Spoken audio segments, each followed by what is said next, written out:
വരുമ്പോഴേ അപമാനിക്കാണ് ഞാനാണെന്ന് ചോദിച്ചു. ഹലോ നീഹാര, എന്തോ സർ? എന്തൊക്കെയുണ്ട് വിശേഷം? നല്ല വിശേഷം. നല്ല വിശേഷം. നീഹാരയുടെ വീട്ടില് എന്തെങ്കിലും പാചകം ചെയ്യാറുണ്ടോ? ആ പറ, വിന്യാന്റെ ക്വസ്റ്റ്യൻ ചോദിക്കാം. ഓംലെറ്റ്, ചൂടുവെള്ളം, ഓംലെറ്റ് ഉണ്ടാക്കും. പപ്പടം എന്നാ ഞാൻ പപ്പടം കാച്ചും. നൂഡിൽസ് ഉണ്ടാക്കും. ഉണ്ടാക്കും. പിന്നെ ഒരു കാര്യം എന്നും ഉണ്ടാക്കുമല്ലോ, എന്നും ചൂടുവെള്ളം, വഴക്ക്. എല്ലാ വീട്ടിലുണ്ട്. ഏത് പാട്ടാ? സ്വയംവര ശുഭദിന മംഗളം. സ്വയംവര ശുഭദിന. ആ പാട്ടല്ലേ ഉഗ്രം പാട്ട്. Music Ravindra Jain master. ആഹാ, ദാസേട്ടനെ കൊണ്ട് കുറെ ഹിന്ദി പാട്ട് പഠിപ്പിച്ചിട്ടുള്ള മ്യൂസിക് ഡയറക്ടറാണ്. പിന്നെ lyrics Mankombu Gopalakrishnan sir. Okay. പാടിയത് ആശാ ഭോസ്ലെ സർ. ഓ, Asha Bhosle sir. Okay. Asha Bhosle ma'am. Okay. Movie Sujatha. വർഷം 1977. ഇതിൽ വേറെ നല്ല ഉഗ്രം പാട്ടുകളുണ്ട്. ആശ്രിതവത്സലനെ താലിപ്പൂ പീലിപ്പൂ താഴമ്പൂ. അതെ, അതൊക്കെ ഇതിലെ പാട്ടുകളാ. എനിക്കും ഒരു ഭാഗ്യം ഉണ്ടായിട്ടുണ്ട് ആശാജിയുടെ ഒപ്പം പാടാനുള്ള ഒരു ഭാഗ്യം. ചന്ദ്രമുഖിയിലെ കൊഞ്ചം നേരം. അതെ. അപ്പൊ എന്തായാലും അല്ല, അപ്പൊ പാടിപ്പങ്ങാനും കണ്ടോ? ഇല്ല, ഫോണിൽ സംസാരിച്ചിട്ടുണ്ട്. ഞാൻ പാടുന്നതിന്റെ തലേ ദിവസം ആശാജി പാടിയിട്ട് പോയി. അത് കഴിഞ്ഞിട്ടാണ് ഞാൻ പാടുന്നത്. അപ്പൊ എന്നെ വിദ്യാജിയുടെ സ്റ്റുഡിയോയിലേക്ക് വിളിച്ചു, മുരുകൻ വിളിച്ചു, തലേ ദിവസം വിളിച്ചു. ഒരു ബ്യൂട്ടിഫുൾ സോങ് இருக்கு பாடுறதுக்கு. அது ரஜினி சாரோட மூவி. அது இப்ப சொல்றேன். இன்னொரு விஷயம் அது சர்ப்ரைஸ் உங்களுக்கு. രജനി സാറുടെ മൂവി എന്ന് പറഞ്ഞപ്പോ തന്നെ മധുച്ചേട്ടൻ തല ഇറങ്ങി. അതെ, ഇന്നൊരു വിഷയം സർപ്രൈസ് உங்களுக்கு. അത് കഴിഞ്ഞ് സ്റ്റുഡിയോയിൽ എത്തിക്കഴിഞ്ഞപ്പോൾ വിദ്യാസാഗർ സാറ് പാട്ട് എന്നെ പഠിപ്പിച്ചു. എന്നിട്ട് പാട്ട് പ്ലേ ചെയ്തു. അപ്പൊ ഒരു ഫീമെയിൽ വോയിസ് അത് കേൾക്കാം. അപ്പൊ എന്റെ മുഖത്തേക്ക് നോക്കി, യാറ്. അപ്പൊ ജാനകി അമ്മ. എനിക്ക് അതുപോലെ തോന്നിയ ജാനകി അമ്മ പോലെ. Janaki Amma no, Lataji no, Asha Bhosle ji correct. അപ്പൊ ഭയങ്കര സന്തോഷമായി. അപ്പൊ എന്തായാലും അങ്ങനെ ഒരു വലിയ ഭാഗ്യം കിട്ടി ജീവിതത്തിൽ. എന്റെ തമിഴില് ശരിക്കും ഒരു മെഗാ ഹിറ്റ് സോങ് എന്ന് പറയുന്ന ഫസ്റ്റ് സോങ് കനാക്കണ്ടി തോഴി. കൊഞ്ചം നേരം കൂടി വന്നപ്പോ വളരെ രജനി സാറിന്റെ പടമല്ലേ, ഭയങ്കര പോപ്പുലറായി. ഇതേപോലെ എനിക്ക് ഇത് ഒരു വലിയൊരു നഷ്ടം പറ്റിയത്, ഞാൻ ഇതേവരെ തമിഴ് പാടിയിട്ടില്ല. തെലുങ്കിൽ പാടി ഒരു പാട്ട് പാടിയുള്ളൂ, ചിങ്ങമാസത്തിന്റെ. പക്ഷെ തമിഴിൽ ഇതുവരെ പാടിയിട്ടില്ല. പക്ഷെ പാടാൻ വേണ്ടി ഒരു പാട്ട് പാടാൻ വേണ്ടി സൂര്യ ഫിലിംസ് എന്നൊരു അതാ തോന്നും. അങ്ങനെ ഇപ്പൊ നമ്മള് ഫാമിലി, പപ്പ, നമ്മള് അമ്മി, അനിയത്തി എല്ലാരും കൂടെ പോയി. അപ്പം റെക്കോർഡിങ്ങിന് തലേ ദിവസം തന്നെ പോയി. അപ്പൊ ഞങ്ങൾക്ക് പാടാൻ വെച്ചിരിക്കുന്ന ആ ദിവസത്തേക്ക് ലിറിക്സ് എന്തോ കുറച്ചുകൂടെ ആവാനുണ്ട്. അപ്പൊ നിങ്ങൾ ഒരു ദിവസം കൂടെ ഒന്ന് നിൽക്കാൻ പറ്റുമെന്ന് ചോദിച്ചു. അപ്പം ഒരു രക്ഷയില്ല. രാജസേനൻ സാറിന്റെ പറഞ്ഞ് ഏൽപ്പിച്ച ഒരു പ്രോഗ്രാം പുനലൂര്, എന്റെ ഒരു പ്രോഗ്രാം എടുത്തു വെച്ചേക്കുക. നമുക്ക് പ്രോഗ്രാം എടുത്താൽ നമുക്ക് എന്തിനി ആകാശം ഇടിഞ്ഞു വീണാലും ആ സ്ഥലത്ത് നമ്മളവിടെ എത്തണം. അപ്പൊ മുരുകൻ ചേട്ടനോട് ചോദിച്ചു, ഒരു ദിവസം കൂടെ ഒന്ന് നിന്നിട്ട് പോയാ നിങ്ങക്ക് ഈ പാട്ട് പാടിയിട്ട് പോവാം. പാടാൻ പറ്റിയില്ല. അവിടെ നമ്മളെല്ലാരും സങ്കടത്തോടെ തിരിച്ചു. പക്ഷെ പിന്നീട് ആ പാട്ട് വന്നതാണ് അപ്പടി പോട് പോട് പോട്. അതായത് വിദ്യാജിയുടെ ഒരു പ്രോഗ്രാമിന് ഇത് പറയുമ്പോ എനിക്ക് അതാണ് അതിന്റെ ഇത്. എന്താ പറയാ, ഭാഗ്യമില്ല, തലയിൽ വരച്ചിട്ടില്ല, അത്രേ ഉള്ളൂ. വേറെ എന്തൊക്കെയോ നല്ലത് വരാനുണ്ട്. ഇനി എപ്പോ വരും. റെഡിയല്ലേ? പാടാം. All the best. All the best. Thank you sir.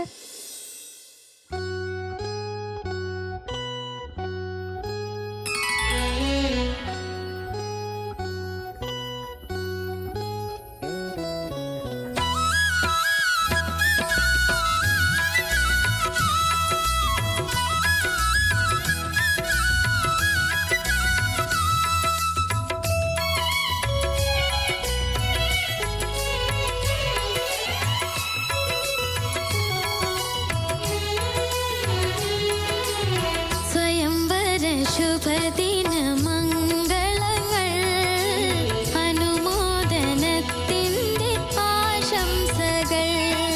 സ്വയംവര ശുഭദിന മംഗളങ്ങൾ അനുമോദനത്തിൻ്റെ ആശംസകൾ.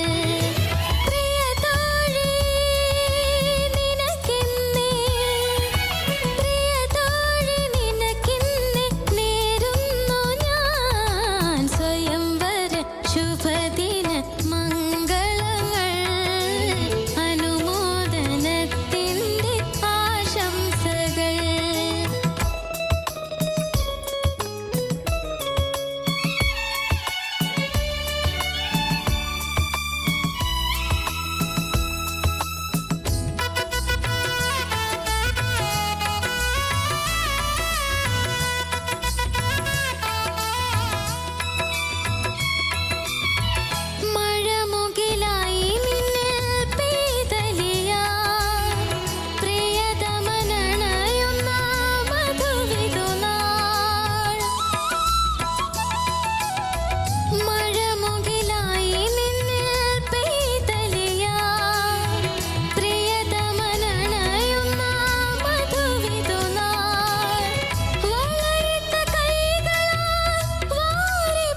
അപ്പോൾ നീഹാരക്കുട്ടി, എന്താ സർ?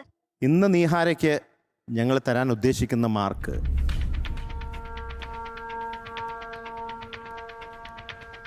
അങ്ങനെ പറയില്ലേ?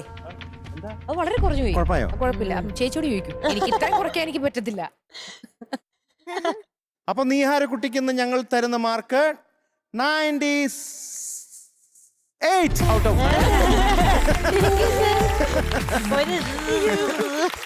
ഓക്കെ. ആദ്യ ഒരു രവീന്ദ്ര ജെയിൻ സാബ് പൂക്കുറ്റി. ശുഭദിന